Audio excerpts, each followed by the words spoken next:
Have you ever ran a combat encounter that felt, well, kind of boring? Maybe your players were out of it, stacking their dice, not really knowing what's going on.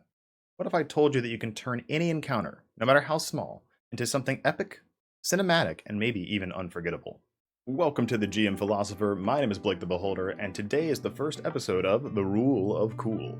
Today we are diving into how to bring your battles to life. We're talking about fast-paced combat, dynamic battlefields, role-playing monsters, and keeping your players on the edge of their seats. If you're tired of slow, uninspired combat and want to turn your fights into pulse-pounding, storytelling gold, stick around, because this is for you. First things first, keep combat moving. Nothing kills the excitement of combat like waiting 5 to 10 minutes for one of the players to take their turns because they just don't know what to do.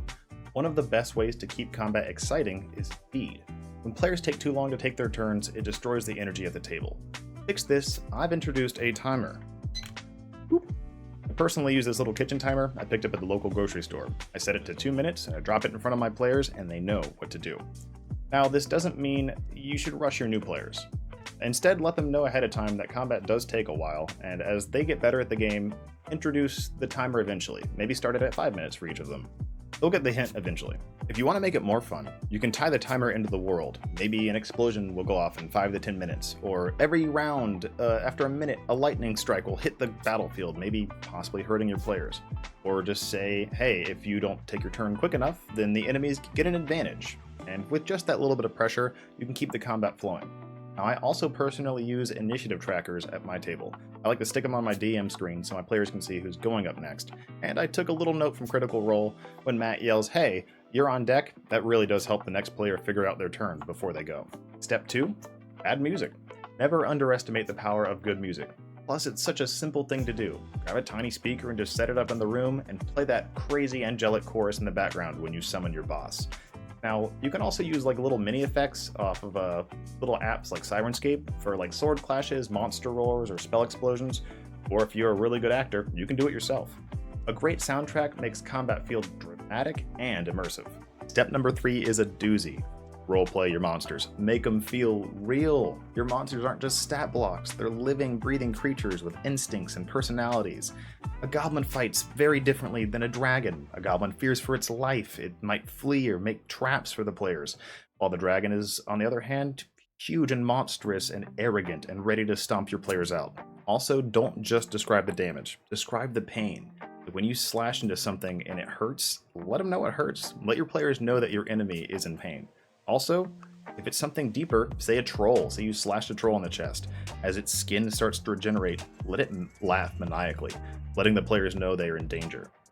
Another simple example could be a goblin who saw its leader fall. Does it lash out in anger, or does it run away and try to flee? These little details can make combat immersive. Instead of just, I hit for 10 damage, combat becomes cinematic and really helps tell the story. If you like that kind of combat where you can tell a story with your characters or your monsters, I suggest getting The Monsters Know What They're Doing by Keith Ammon. It's a really, really good book and great inspiration for a DM. Just throwing that out there. Step 4, let your players work together. Some of the best moments in combat happen when your players get creative together.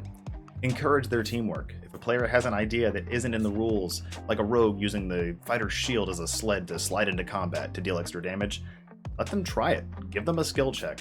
And if it's like cool, reward their creativity by giving them advantage.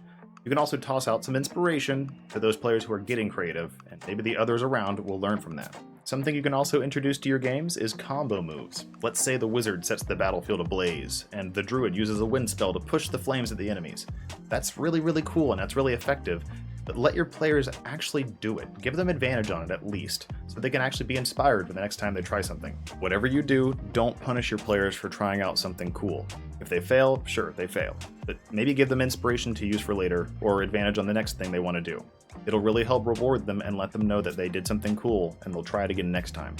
Also, speaking of rewards, please reward us for this channel. We try to create awesome content for you guys, so please like and sub to us. It really helps grow the community, and we thank you guys.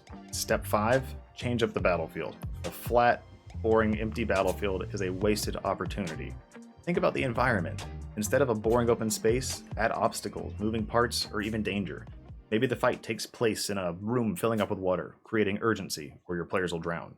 Or maybe it takes place on a burning ship where the fire spreads each round.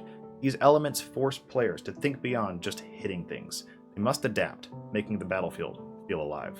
Now think back to the timer. You can have it counting down towards the next big thing that's going to happen on the battlefield. This will truly build some crazy anticipation for your players, getting them to become extremely creative about what to do next. Step 6.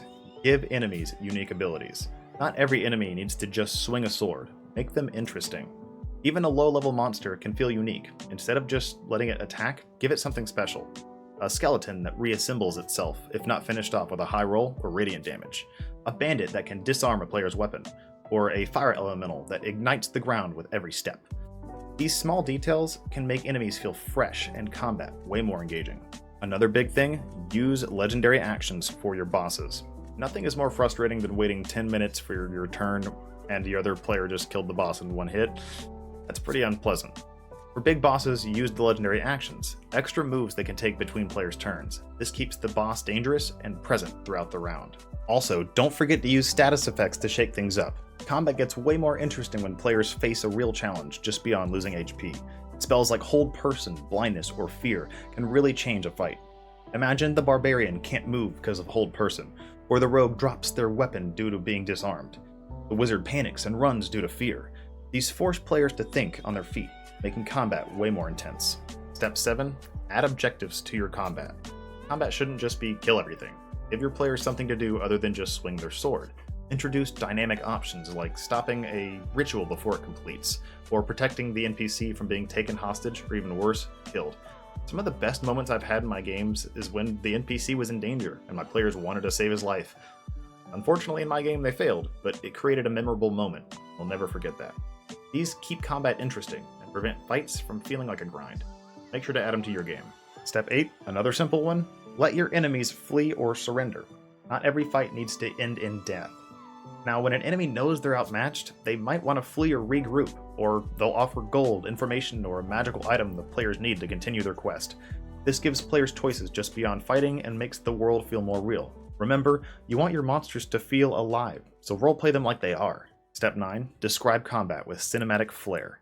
D&D isn't just a video game. Your words are what bring combat to life.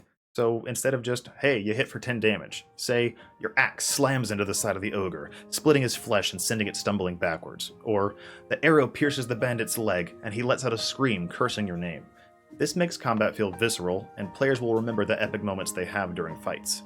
Make sure you add this to your game, it will truly bring it to life. If this is one of the things you take, please let it be this. Last but not least, step number 10, surprising your players. Bringing more enemies mid-fight, like an ambush, or if the boss goes down to 1 HP, let it come back to life, molting its skin into its new and final form.